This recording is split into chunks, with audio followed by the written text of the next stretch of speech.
აფხაზეთის ავტონომიური რესპუბლიკის იძულებით გადაადგილებულ პირთა სამინისტროს დაქვემდებარებაში არსებულ აფხაზეთის ავტონომიური რესპუბლიკის მომსახურების სააგენტოსა და აფხაზეთის ძიუდოს აკადემიას შორის თანამშრომლობის მემორანდუმი გაფორმდა.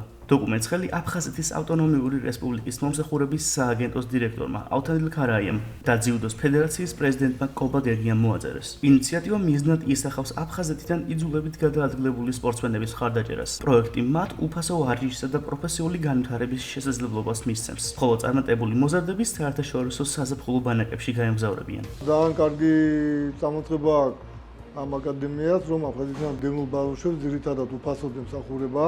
მემორანდუმის ფარგლებში გეგმავთ, რომ წარმატებული სპორტსმენები საზაფხულო ბანაკებში საზღვარგარეთ გაუშვათ.